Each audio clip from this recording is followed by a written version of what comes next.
Bisa kita mulai. Assalamualaikum warahmatullahi wabarakatuh. Waalaikumsalam warahmatullahi wabarakatuh. Bismillahirrahmanirrahim. Alhamdulillahirabbil alamin. Wassalatu wassalamu ala asyrofil anbiya'i wal mursalin wa ala alihi washabihi ajmain. Amma ba'du. Yang kami hormati Ibu Kepala SMA Plus Daftar Ulum, Ibu Rumzil Aziza MPD, dan yang kami hormati pula narasumber pada webinar pagi hari ini, dan yang kami hormati pula pengurus komunitas Haus Ilmu yang disingkat KOHI, dan tak lupa pula para Bapak Ibu peserta webinar sesi kedua yang bergabung pada pagi menjelang siang ini. Alhamdulillah pada kesempatan kali ini kita bisa menghadiri bertatap maya di kegiatan webinar ini, dan semoga Bapak Ibu sekalian diberi kesehatan oleh Allah Subhanahu wa Ta'ala. Yang kedua kalinya, salat serta salam tetap kita curah limpahkan kepada junjungan kita Nabi Muhammad SAW.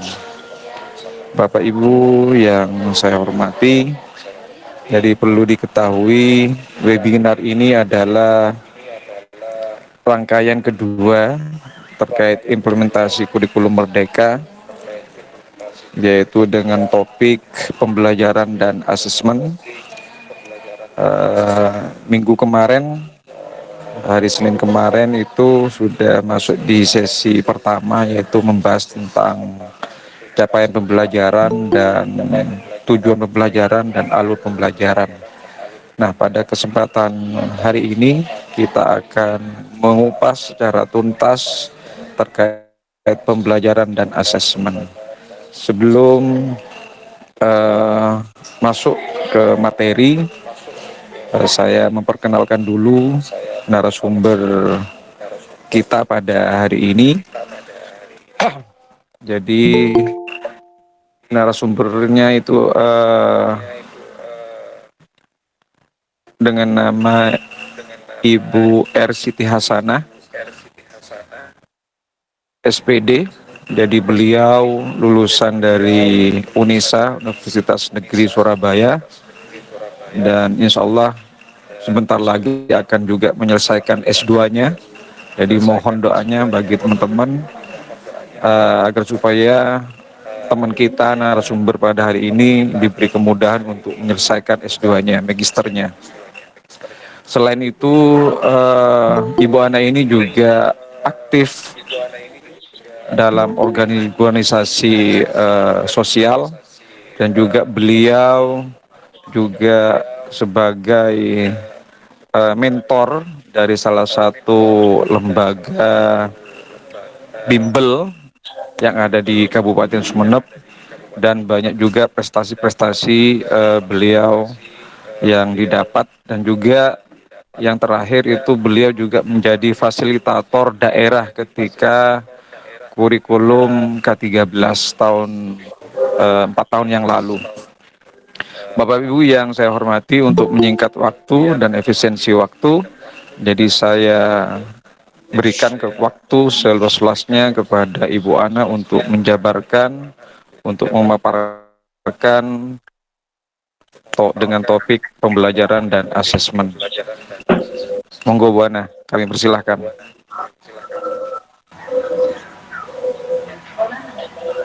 Iya, terima kasih waktunya Pak Nilka. Assalamualaikum warahmatullahi wabarakatuh. Apakah suara saya terdengar Bapak Ibu? Kurang keras Bu Ana, mungkin diperdekat. Apa sudah jelas Pak Nil? Masih belum?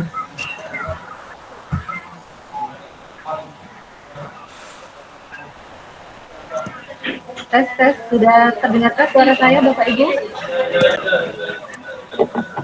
sangat Sudah jelas? kecil. Sangat Tes, kecil. tes, Bentar. cek. Tes tes.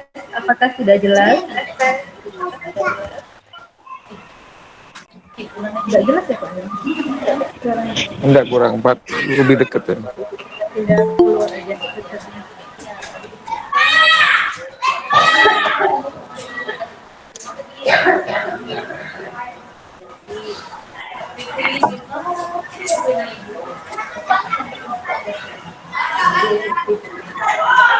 Ya, Assalamualaikum warahmatullahi wabarakatuh. Waalaikumsalam warahmatullahi wabarakatuh. Baik, saya di sini sebagai narasumber. Istilahnya kita bisa sharing bersama. Saya juga tidak menggurui teman-teman Bapak Ibu guru sekalian. Kita sharing di sini ya. Tentang hari ini materi webinar kita yaitu tentang pembelajaran dan asesmen. Mungkin antara asesmen di K13 sama di kurikulum Merdeka ini ada sedikit yang berbeda. Di asesmen awal pembelajaran. Saya sharing dulu ya Bapak Ibu.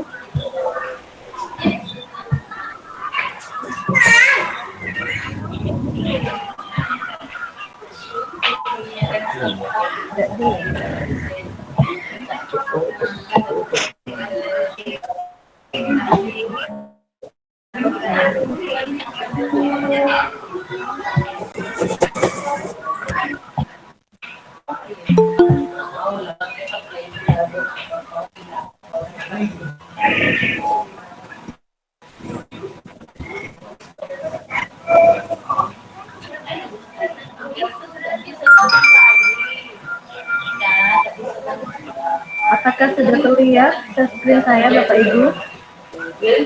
Iya, Pak. Mendengar. Sudah, Bu. Sudah. Dan Sudah. terlihat jelas. Saya terlihat jelas. Ya, hari ini kita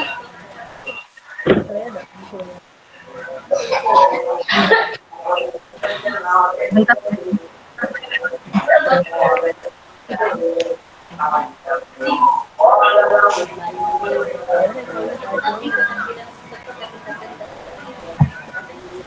Bisa nggak muncul? Hah? Ready flash? Mohon maaf Bapak Ibu, jadi kami masih mempersiapkan ini karena di Bu Ana belum muncul, jadi mohon bersabar dulu.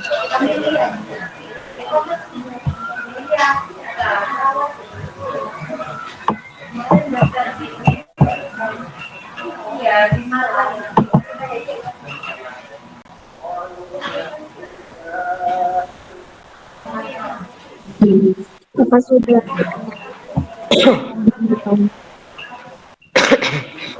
Mungkin bicara dari saat ini mungkin bisa mengenalkan secara singkat biodata atau kurikulum kita dari Ibu Ana atau Ibu Hasanah.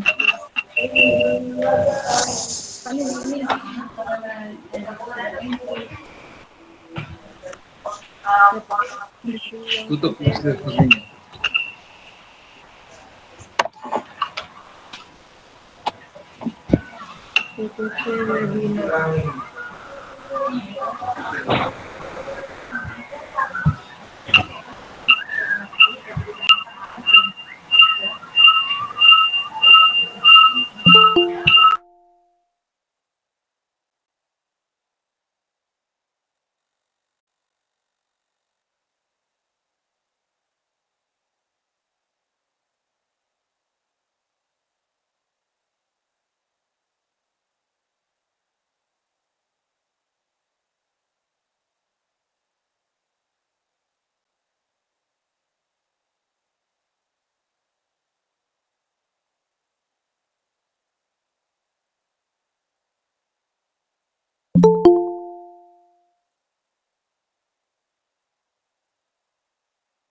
Oke, tapi.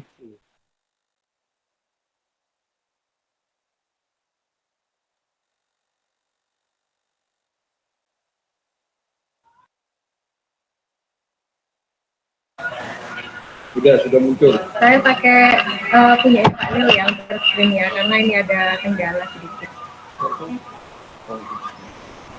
Nah, hari ini kita sharing tentang pembelajaran dan asesmen Bapak Ibu. Sebelum kita masuk ke pembelajaran dan asesmen, kita harus tahu dulu prinsipnya, karena kita S1 itu adalah sekolah penggerak yang pertama. Jadi pada waktu 3 tahun yang lalu saya ikut DKP.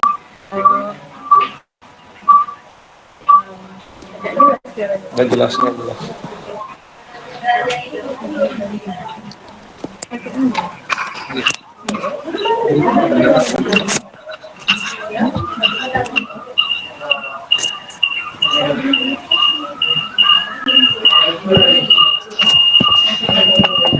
Mute itu ya, ini di mute aja bisa ya. Gini aja ya, pakai suaranya sampean ya.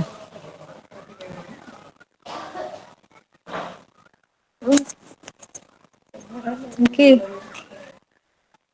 Nah, sebelum kita membuat rencana pembelajaran, alangkah baiknya kita tahu dulu prinsip tentang pembelajaran itu sendiri. Di sini ada 5 prinsip pembelajaran. Yang pertama, yaitu harus sesuai dengan kebutuhan belajar siswa. Ini dimatikan aja kameranya ya, ini. Kemudian, yang kedua yaitu kita harus membangun kapasitas untuk menjadi pembelajar sepanjang hayat di sini. Yang ketiga yaitu mendukung perkembangan kompetensi dan karakter dari peserta didik kita. Kemudian kita membuat pembelajaran yang relevan dan juga berorientasi pada masa depan. Ini adalah prinsip dari pembelajaran yang akan kita lakukan. Kemudian selain itu ada juga asesmen. Prinsip dari asesmen itu, asesmen adalah bagian terpadu di dalam proses pembelajaran. Jadi di dalam pembelajaran itu nanti ada beberapa asesmen yang dilakukan, ada asesmen formatif dan juga ada asesmen sumatif di dalamnya. Kemudian kita juga untuk menentukan asesmen harus menentukan tekniknya dulu, teknik dan waktu pelaksanaan. Kemudian asesmen juga harus dirancang secara adil dan proporsional, juga valid dan dapat dipercaya. Kemudian asesmen juga bersifat sederhana dan informatif karena nanti kita laporkan lewat rapot siswa nanti ya. Dan hasil asesmen itu digunakan untuk meningkatkan mutu pembelajaran. Yang berikutnya, sebelum kita merencanakan pembelajaran dan asesmen, di webinar kemarin, Bapak Ibu sudah mengetahui tentang capaian pembelajaran, kemudian merumuskan TP, menyusun ATP. Kalau itu semua sudah selesai, baru kita bisa merancang pembelajaran yang sebenarnya nanti di dalam kelas. Nah ini ya, untuk komponen minimum dari rencana pembelajaran itu sendiri, yang pertama harus ada tujuan pembelajaran dulu, kemudian langkah-langkah pembelajaran, kemudian ada asesmen pembelajaran. Itu hanya rencana saja. Kemudian nanti disempurnakan di dalam modul ajar yang akan dibahas oleh Ibu Suciawati di webinar berikutnya.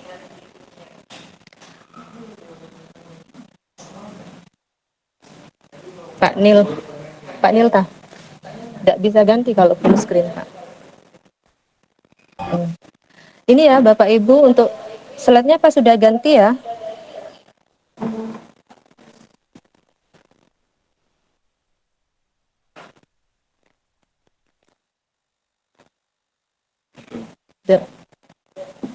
Ya sudah mungkin.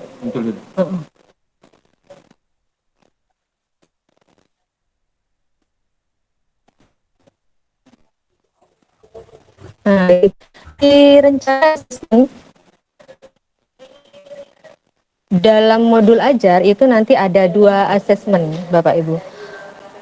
Ada asesmen formatif dan ada asesmen sumatif. Untuk asesmen formatif di sini dibagi menjadi dua juga, yaitu asesmen di awal pembelajaran. Mungkin ini yang berbeda dengan K13 kemarin Bapak Ibu, dengan kurikulum Merdeka. Kalau di kurikulum Merdeka ini ada namanya asesmen di awal pembelajaran atau asesmen diagnostik namanya. Di sini untuk mengetahui kesiapan peserta didik untuk mempelajari tentang materi ajar yang akan dipelajari pada hari itu. Kemudian ada namanya asesmen dalam proses pembelajaran, itu asesmen formatif, penilaian dalam pembelajaran kita sehari-hari. Kemudian ada asesmen sumatif yang dilakukan untuk memastikan ketercapaian keseluruhan tujuan pembelajaran. Karena nanti di tujuan pembelajaran kan ada beberapa ATP lah, masing-masing ATP mungkin kita bisa menilai menggunakan asesmen formatif. Nah, nanti di akhir kita baru mengadakan asesmen sumatif. Mungkin bisa dilakukan di akhir semester atau di akhir tahun pembelajaran.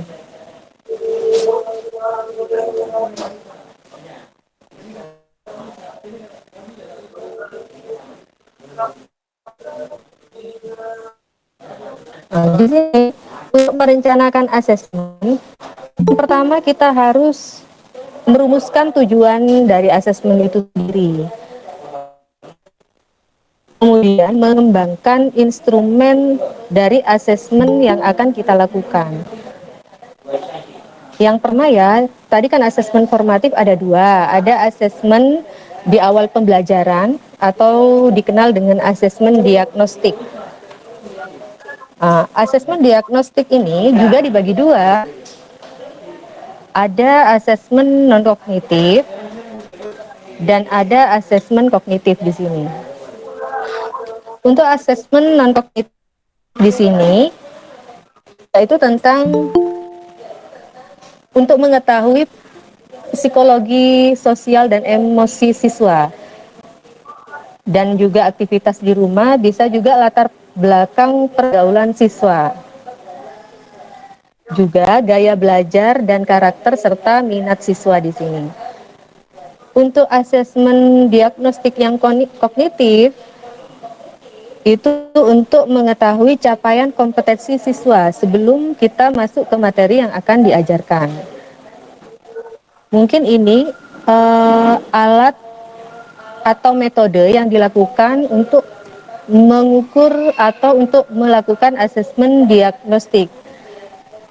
Di antaranya bisa dengan menggunakan wawancara, skala dan kuesioner, bisa menggunakan pengamatan langsung, bisa portofolio, bisa tes proyektif atau survei, dan bisa juga menggunakan observasi, catatan jurnal, tes intelijensi emosional untuk mengukur kemampuan awal siswa, bisa tes motivasi dan pertanyaan self reflection di sini. Nah, di sini untuk menyusun asesmen awal yang diagnostik non kognitif itu biasanya kita melakukan persiapan terlebih dahulu, kemudian pelaksanaan dan tindak lanjutnya. Di tahap persiapan kita bisa kolaborasi dengan pihak BK dan wali kelas, kemudian menyusun lembar asesmen dengan menyiapkan alat dan bahannya. Nah, apa saja di persiapan yang kita buat rancangannya, di sini bisa kita menanyakan tentang perasaan peserta didik dan kondisi yang diinginkan untuk belajar, gaya belajar, karakter dan minat peserta didik. Mungkin ini ada beberapa contoh pertanyaan yang bisa dilampirkan di asesmen awal untuk asesmen diagnostik non kognitif ya. Mungkin lembar asesmennya contohnya seperti ini. Nanti jawaban dari siswa kan bisa bermacam-macam. Nanti dari pihak BK juga wali kelas menganalisis. Mungkin dilakukan di awal masuk pelajaran sebelum KBM di sini. Seluruh kelas 10, 11 dan 12 ya. Ini tindak lanjutnya nanti bisa dianalisis oleh pihak BK. Kemudian untuk asesmen diagnostik koknya di sini. Sebenarnya ini disediakan sama Kemendikbud tentang CP yang akan dicapai di fase itu. Kemudian tugas kita di sini menyusun 2 pertanyaan sesuai sama kelasnya, sesuai dengan topik di CP-nya. Kemudian ada 6 pertanyaan sesuai dengan topik satu kelas di bawahnya, fase sebelumnya. Kemudian 2 pertanyaan di 2 fase sebelumnya di sini untuk mengukur kesiapan siswa untuk menerima materi sesuai dengan CP yang akan diajarkan. Di sini disesuaikan pertanyaan itu yang menjadi prasyarat sebelum CP yang kita ajarkan. Setelah melakukan asesmen diagnostik kognitifnya, kita bisa melakukan tindak lanjutnya. Mungkin seperti ini contohnya. Kita analisis siswa yang paham utuh, paham sebagian, sama yang tidak paham. Kemudian membagi siswa menjadi 3 kelompok. Siswa yang rata-rata kelasnya mengikuti pembelajaran sesuai dengan fasenya.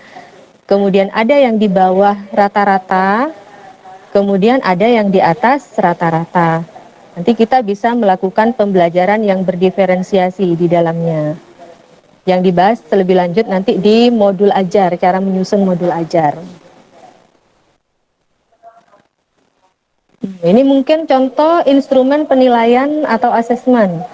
Bisa menggunakan rubrik atau checklist, bisa catatan anekdotal, bisa grafik perkembangan. Ini instrumennya. Ada juga tekniknya. Nah, ini teknik untuk melakukan penilaian asesmen. Bisa observasi, kinerja, proyek, tes tulis, tes lisan, bisa penugasan maupun portofolio di sini. Mungkin ini salah satu contohnya untuk menentukan ketercapaian tujuan pembelajaran di sini. Ini contohnya, kemudian contoh rubriknya. Mungkin penilaiannya bisa seperti ini.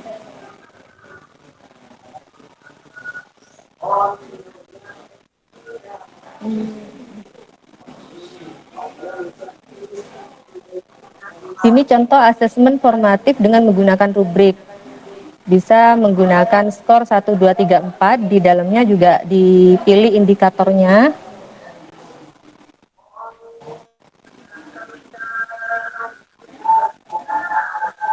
Ini bisa menggunakan interval di sini. Apakah belum muncul atau muncul sebagian kecil, sebagian besar, atau terlihat pada keseluruhan di sini. Mungkin ini contoh untuk observasi. Pengamatan ya Bapak Ibu, teramati apa tidak teramati dari siswanya nanti. Ini contoh rubrik tadi. Ini lembar checklist. Indikator ATP-nya diisikan, kemudian di checklist muncul atau tidak, iya atau tidak di sini. Ini rubriknya, contoh rubrik.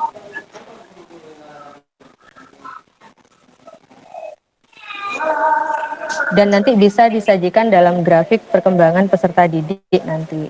Setiap siswa nanti indikatornya juga ditulis di sini nanti.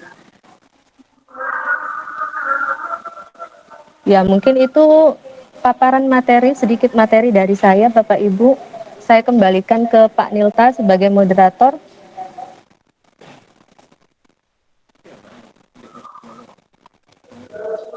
Iya, asesmen formatif juga, tapi sudah dibahas. Mungkin itu sekilas terkait pemaparan masalah pembelajaran dan asesmen. Sebenarnya materi ini sudah kita sering dengar dan ini bukan hal yang baru bagi Bapak Ibu. tapi di sini kita sharing bersama. Mungkin ada permasalahan-permasalahan yang terjadi di lapangan atau halo, halo, nggak muncul. Mungkin kita bisa bertemu.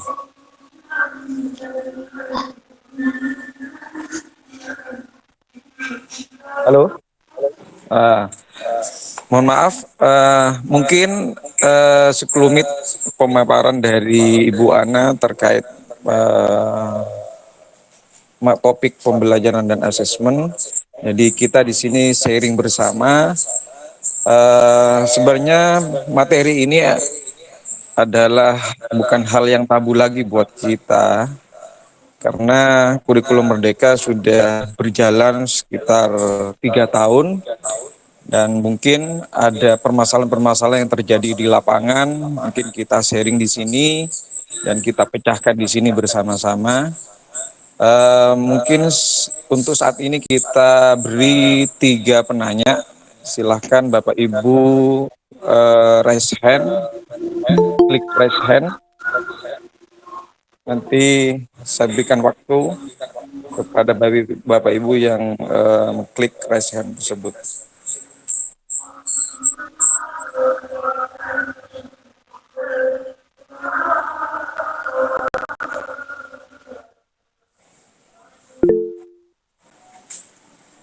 Monggo Bapak Ibu.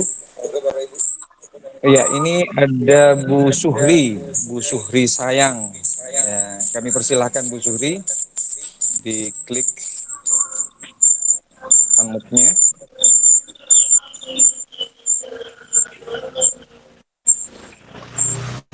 Monggo Ibu Suhri. Assalamualaikum warahmatullahi wabarakatuh. Oh ya, Bapak ya, bukan Ibu ya. Monggo Bapak Suhri.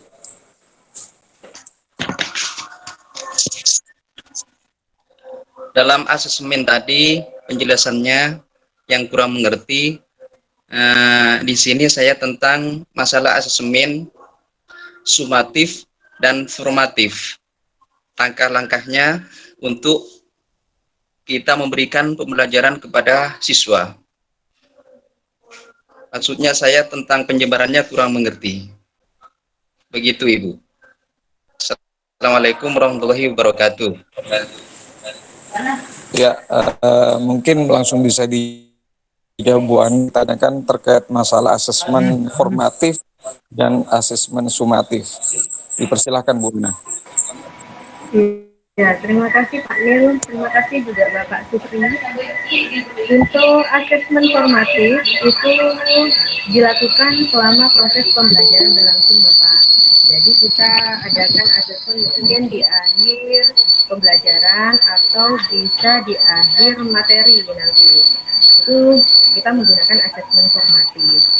Kalau asesmen sumatif itu setelah semua tujuan pembelajaran tersampaikan, bisa di akhir semester atau juga di pada waktu penilaian kelas. Jadi kalau formatif itu secara berkala pada waktu kita mengajar di dalam kelas.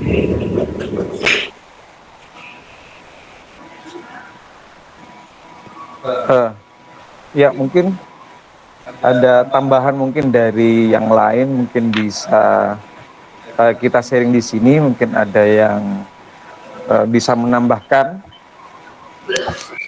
dari peserta webinar ini. Jadi di sini kita sharing bersama itu loh.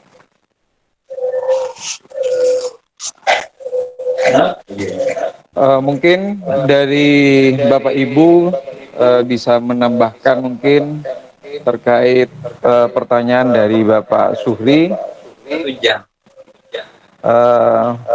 Barangkali ada yang bisa memberikan penjelasan terkait asesmen formatif dan sumatif.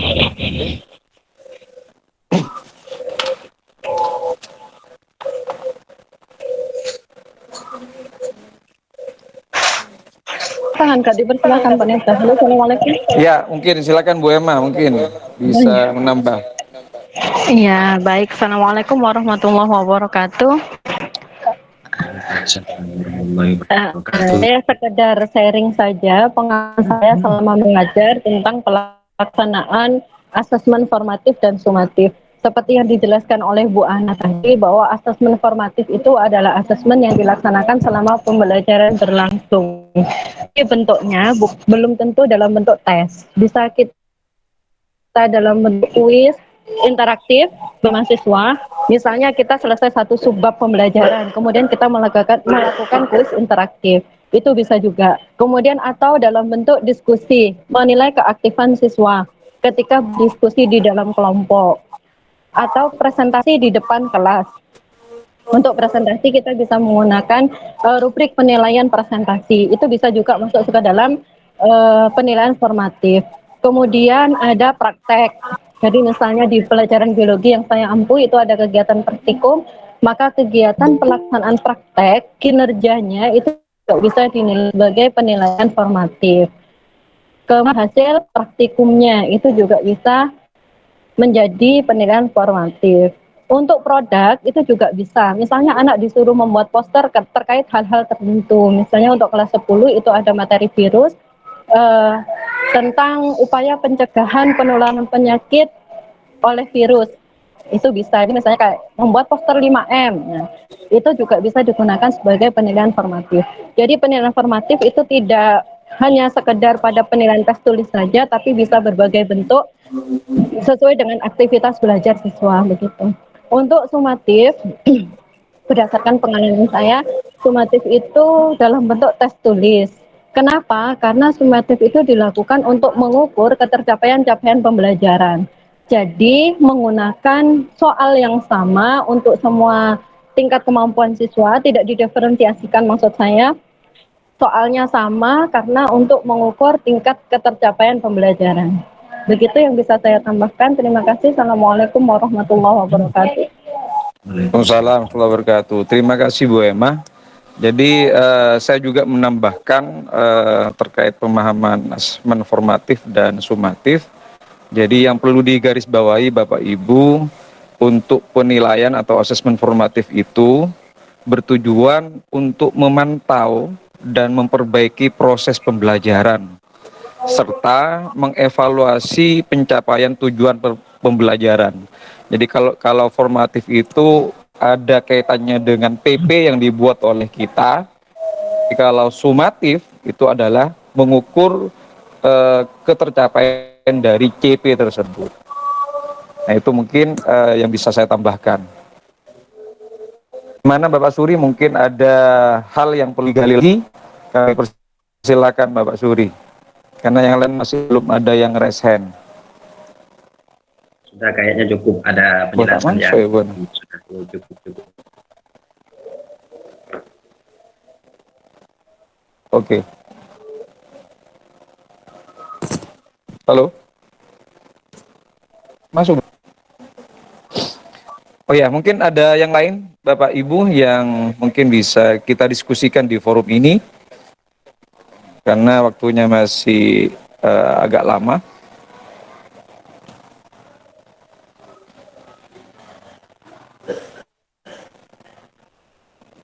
Mungkin bisa berbagi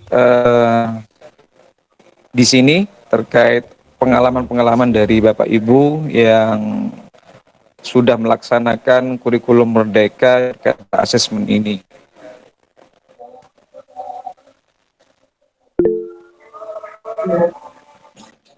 Ya ini Ibu Muryani, monggo Ibu Muryani, kami persilakan. Baik, terima kasih Bapak Ibu yang ada di link ini, terima kasih sekali lagi. Saya mohon maaf sebelumnya, mungkin ini sedikit minta informasi atau terkait tentang IKM ya Bapak. Saat perkenalkan saya ini mengajar di SLB, terus terkait tentang bidang studi matematika Bapak, saya ingin bertanya tentang asesmen awal. Apakah saya harus membuat asesmen awal tersebut ke masing-masing kelas yang saya akan ajarkan? Apakah ada alternatif lain selain asesmen awal? semisal saya kan mengajar di beda-beda kelas tuh Bapak, apakah harus saya lakukan sebelum saya mengajar seperti itu? Jadi sebelumnya, ya.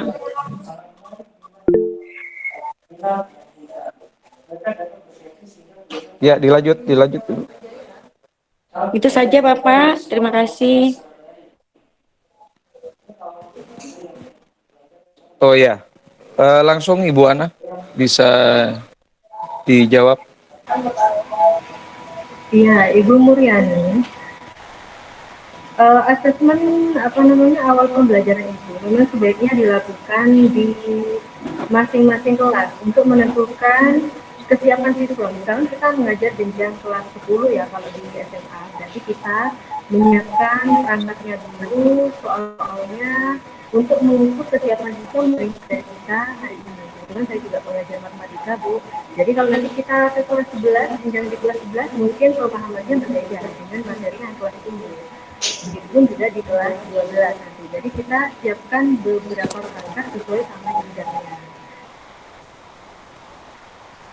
Mungkin seperti itu Ibu Muryani. Jadi harus disediakan di setiap jenjang seperti itu mungkin ya. Di jenjang yang sama. Oh ya, mungkin saya menambahkan di sekolah kami, jadi sebelum proses pembelajaran itu dimulai, jadi ketika MPLS, jadi tim BK itu melakukan asesmen diagnostik, jadi melalui mengisi angket. Nah, setelah itu, setelah disebarkan kepada siswa baru, jadi ada tim lagi untuk menganalisis dari hasil apa yang sudah diisi oleh siswa baru tersebut. Nah, nanti setelah selesai dianalisis lalu dipublikasikan dan bisa dijadikan dasar oleh teman-teman guru untuk menyusun modul ajar. Jadi untuk asesmen diagnostik ini di dalamnya ada gaya belajar, gitu ya, terus kesiapan dan lain-lain sebagainya. Jadi dari hasil itu baru dianalisis dan dipublikasikan dan bisa dijadikan acuan oleh teman-teman guru untuk menyusun modul ajar. Mungkin itu tambahan dari saya. Mungkin ada yang lain mungkin yang bisa membagi pengalaman di sekolah-sekolahnya sehingga kita bisa belajar bersama-sama. Monggo, silakan Bapak Ibu.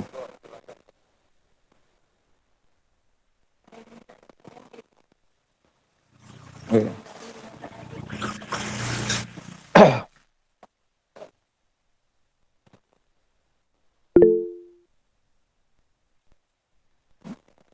Mungkin kalau nggak ada seri, oh ini Bu Emma, monggo Bu Emma. Ya, baik. Assalamualaikum. Terima kasih Pak Nilta. Saya ingin menambahkan, mungkin untuk sekolah SLB itu memang perlakuannya sedikit berbeda dengan sekolah yang umum ya. Karena SLB itu pasti punya keistimewaan bahwa anak-anak punya apa namanya kebutuhan khusus yang berbeda antara anak satu dengan yang lain. Mungkin Bu Muryani itu bisa melakukannya bukan bukan hanya saja berdasarkan jenjang kelas, tapi bisa berdasarkan kebutuhan apa yang mereka butuhkan. Kan berbeda-beda Ibu anunya apa namanya kebutuhan mereka berbeda-beda. Ada yang punya kebutuhan misalnya visualnya lemah di visual, tapi yang lain bisa unggul. Nah itu pasti akan ada asesmen diagnostik yang berbeda yang diterapkan. Begitu. Jadi nanti pembelajaran yang diberikan itu juga bersifat diferensiasi sesuai dengan kebutuhan peserta didik itu masing-masing. Begitu mungkin yang bisa saya tambahkan. Terima kasih Ibu. Semangat terus belajar Ibu. Ibu Muryani luar biasa, punya anak-anak asuh yang sangat istimewa. Terima kasih Wak Nilta. Terima kasih Bu. Sekali lagi. Iya, makasih Bu Emma telah sharing di sini. Mungkin itu jawaban dari kami, Ibu Muryani. Kalau mau ditanggapi, monggo. Kalau sudah cukup, dirasa cukup, kami beralih ke penanya.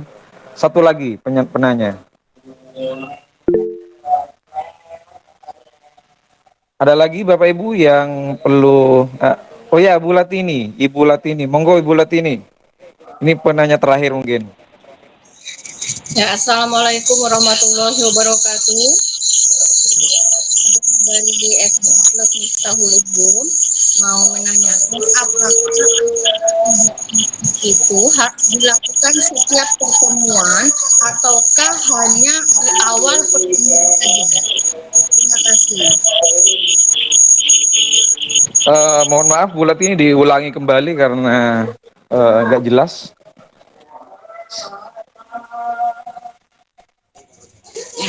Apakah asesmen itu harus dilakukan hanya di awal pertemuan saja ataukah setiap pertemuan itu harus dilakukan asesmen diagnostik? Terima kasih. Ya, mungkin langsung bisa dijawab Bu Ana. Jadi pertanyaannya dari bulat ini, apakah asesmen diagnostik ini cukup dilakukan satu kali atau setiap ganti topik kita melakukan asesmen diagnostik? Monggo Bu Ana. Iya, untuk asesmen diagnostik itu kita lakukan di awal pembelajaran. Di awal pembelajaran berarti saat pertama kali kita masuk CP pembelajaran. Untuk pembelajaran berikutnya kita kan sudah tahu karakteristik siswa ini. Berarti mungkin kalau dilihat dari gaya belajarnya ada yang kinestetik, auditory, sama visual. Jadi kita sudah bisa mengelompokkan gaya belajar siswa di awal pembelajaran. Untuk berikutnya kita sudah punya landasan itu, jadi kita tinggal melanjutkan saja untuk menjelaskan CP yang berikutnya. Begitupun dengan kesiapan pembelajaran. Ini kan ada yang berdasarkan gaya belajar, ada yang berdasarkan kesiapan belajar siswa di kelas. Instrumennya kan berbeda. Jadi kalau kita sudah melakukan di awal pembelajaran, tidak perlu melakukan di pertemuan-pertemuan yang berikutnya. Mungkin seperti itu Ibu Lutini.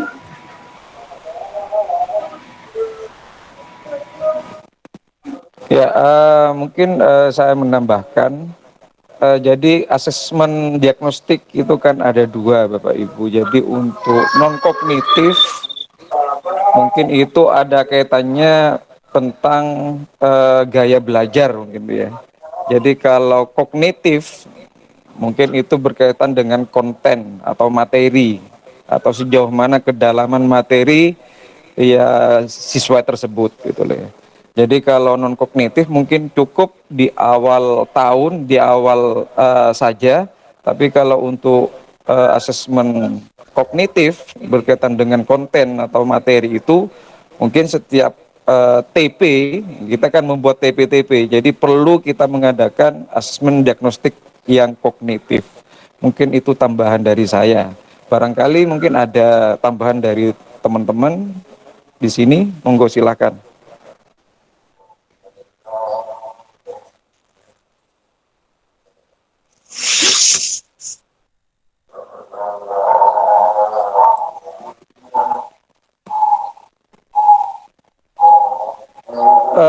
Mungkin kalau tidak ada, berarti materi ini terkait masalah pembelajaran dan asesmen mungkin sudah dirasa cukup. Jadi sebelum webinar ini kita tutup, kami sudah mengirimkan link absensi. Jadi mohon Bapak Ibu silakan diisi link tersebut sebagai dasar kami untuk menerbitkan sertifikat. Jadi kami melakukan webinar ini berseri dan ini adalah seri yang kedua. Dan insya Allah untuk sesi yang ketiga ini kita lakukan di hari Senin depan. Yaitu dengan topik modul ajar. Jadi ada rentetannya. Jadi dari CP, TP dan ATP, sekarang asesmen, dan yang ketiga itu adalah modul ajar. Jadi sekali lagi kami mohon kepada Bapak Ibu untuk mengisi link formulir absensi, gitu ya.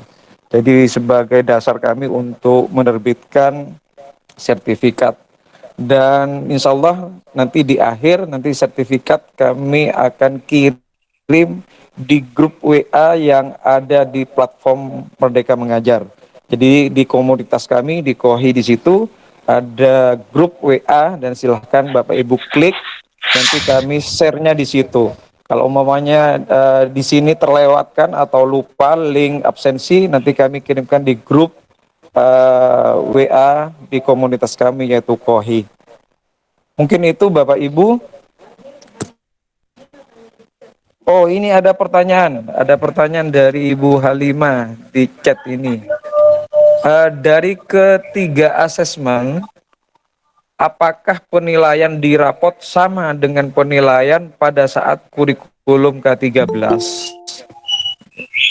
Jadi saya ulangi lagi. Jadi dari ketiga asesmen, apakah penilaian di rapot sama dengan penilaian pada saat kurikulum K13? Silakan Ibu Ana dijawab pertanyaan dari Ibu Halimah.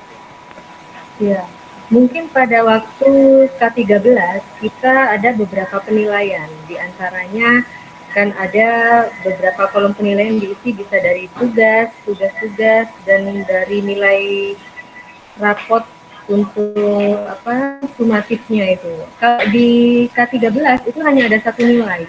Jadi kita mengolahnya nanti di luar, kita punya format per guru mungkin ya untuk penilaiannya. Nanti nilai yang kita inputkan di rapot itu hanya satu nilai. Satu nilai rata-rata mungkin dari tes formatif dan tes sumatif itu. Jadi hanya satu nilai saja. Dan nanti di rapot mungkin ada beberapa TP yang diisikan sehingga kita bisa mengeklis atau mengklik si A dia sudah mencapai TP yang mana dengan nilai segitu, bobotnya 80 ya. Nah, si A itu yang tercapainya TP yang mana saja, tinggal diklik di situ. Dan nanti berupa deskripsi juga di rapotnya. Jadi berbeda dengan K13. Kalau K13 ada beberapa nilai yang harus kita isi, tapi di kurikulum mereka itu hanya satu nilai saja. Nilai akumulatif dari formatif dan sumatifnya. Mungkin seperti itu Bapak Nilka. Oh ya, sebenarnya materi ini Bapak Ibu bisa kita baca di panduan pembelajaran dan asesmen. Jadi yang diterbitkan oleh Badan Standar Kurikulum dan Asesmen Pendidikan Kementerian Pendidikan, Kebudayaan, Riset dan Teknologi Republik Indonesia. Jadi di situ sudah lengkap bagaimana mulai dari awal sampai akhir sampai penilaian. Jadi di situ sudah ada penjelasannya secara rinci. Bahkan di situ untuk format nilai di rapot itu ada beberapa macam. Jadi sekolah atau Bapak Ibu boleh memilih menentukan dari format alternatif 1, 2, dan 3 dan seterusnya tersebut. Mungkin itu jawaban dari kami Bapak Ibu. Saya cek lagi di message-nya. Oh ya, sudah Bu Emma ini sudah memberikan jawaban juga di kolom chat.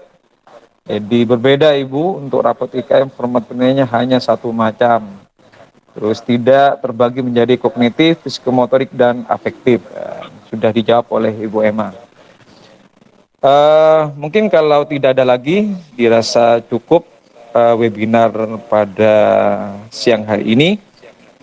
Jadi kami selaku menyelenggara webinar ini, ketika ada hal-hal yang mungkin kurang berkenan, kurang memuaskan di hati Bapak Ibu sekalian, jadi kami mohon maaf yang sebesar-besarnya. Jadi saya akhiri, wallahul muwaffiq ila aqwamit thoriq. Wassalamualaikum warahmatullahi wabarakatuh. Kita bertemu lagi pada hari Senin depan. Semoga Bapak Ibu diberi kesehatan semuanya. Terima kasih. Waalaikumsalam warahmatullahi wabarakatuh. Terima.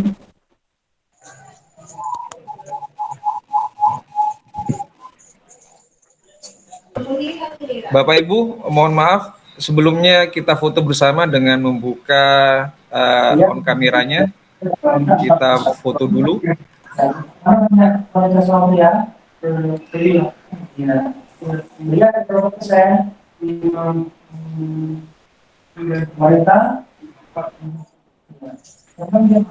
Sekarang kita proporsional kita baca akan berburu tidak proporsional apa